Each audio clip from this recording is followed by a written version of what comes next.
பாம்பன் கடலில் புதிதாக கட்டப்பட்டுள்ள செங்குத்து தூக்கு பாலத்தை பொதுமக்கள் ஆர்வத்துடன் கண்டு ரசித்தனர். உலகிலேயே முதல் முறையாக செங்குத்து தூக்கு பாலம் பாம்பன் கடலில் கட்டப்பட்டது. அதன் பணிகள் முழுமையாக முடிந்துள்ள நிலையில் மூவர்ண விளக்குகளால் அலங்கரிக்கப்பட்ட செங்குத்து தூக்கு பாலத்தை சுற்றுலா பயணிகள் கண்டு ரசித்ததுடன் அனைவரும் செல்ஃபி எடுத்து மகிழ்ந்தனர். ராணிப்பேட்டை மாவட்டம் நம்மானேரி பகுதியில் புதிதாக கட்டப்பட்ட சிமெண்ட் சாலையை கிழக்கு மாவட்ட செயலாளரும் சட்டமன்ற உறுப்பினருமான சு ரவி திறந்து வைத்து பொதுமக்களுக்கு இனிப்புகளை வழங்கினார். அரக்கோணம் சட்டமன்ற உறுப்பினர் தொகுதி மேம்பாட்டு நிதியில் இருந்து மோசூர் ஊராட்சியில் 7 லட்சம் மதிப்பீட்டில் சிமெண்ட் சாலை போடப்பட்டது. இச்சாலையை அதிமுக சட்டமன்ற உறுப்பினர் சு ரவி திறந்து வைத்த நிலையில் கழக நிர்வாகிகள் பலரும் உடனிருந்தனர். திருப்பத்தூர் மாவட்டம் ஆம்பூரில் மின்மாற்றி பழுதாகி 2 நாட்களாகியும் மின்துறையினர் சரி செய்யாததை கண்டித்து அப்பகுதி மக்கள் ஆர்ப்பாட்டத்தில் ஈடுபட்டனர்.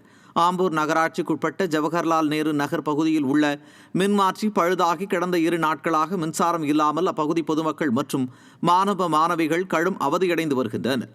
இதுகுறித்து அப்பகுதியைச் சேர்ந்த திமுக கவுன்சிலர் மற்றும் மின்துறையில் புகார் அளித்தும் எந்த நடவடிக்கையும் எடுக்கப்படவில்லை என மக்கள் குற்றம் சாட்டியுள்ளனர். இதனால் ஆத்திரமடைந்த அப்பகுதி மக்கள் கண்டன ஆர்ப்பாட்டத்தில் ஈடுபட்டனர். மின்சாரம் எப்போ பாரு இப்படியே, ஆனால் எப்படிங்க சின்ன தூரல் போட்டால் கூட இது மாதிரி தான் கட் ஆகிடுது. குழந்தைங்கள்லாம் வச்சுக்கிட்டு இருக்கோம். கொசுக்கடியெல்லாம் எத்தனை நோய் வருதுன்னு உங்களுக்கே தெரியும். நைட்டுக்கெல்லாம் குழந்தைங்கள வச்சுன்னு வெளியே உட்காந்துட்டு இருக்கோம்.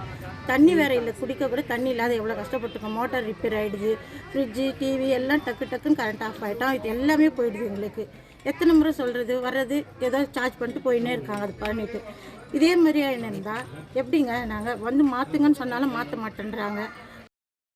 கடலூர் மாவட்டம் காட்டுமன்னார் கோவிலில் உள்ள வட்டாட்சியர் குடியிருப்பு தற்போது சேதமடைந்து வருவதாக பொதுமக்கள் குற்றம் சாட்டியுள்ளனர். காட்டுமன்னார் கோவில் வட்டாட்சியர் அலுவலகம் அருகில் உள்ள வட்டாட்சியர் குடியிருப்பு கட்டடம் ஆட்சி மாற்றம் காரணமாக பயன்பாடின்றி சேதமடைந்து காணப்படுகிறது. மேலும் குடியிருப்பை சுற்றி முட்புதர்கள் நிறைந்து காணப்படுவதாகவும் பொதுமக்கள் குற்றச்சாட்டு எழுந்துள்ளது. திறனற்ற திமுக அரசு அரசியல் காழ்ப்புணர்ச்சியுடன் செயல்படுவதாக பொதுமக்கள் குற்றம் சாட்டியுள்ளனர். நாமக்கல் மாவட்டம் ராசிபுரம் மற்றும் அதன் சுற்றுவட்டார பகுதிகளில் பெய்த மழை காரணமாக பொதுமக்கள் அவதியடைந்தனர். சுமார் அரை மணி நேரம் பெய்த மழைக்கே ராசிபுரம் புதிய பேருந்து நிலையத்தில் குளம் போல மழைநீர் தேங்கியதால் பயணிகள் நடக்க முடியாமல் சிரமப்பட்டனர்.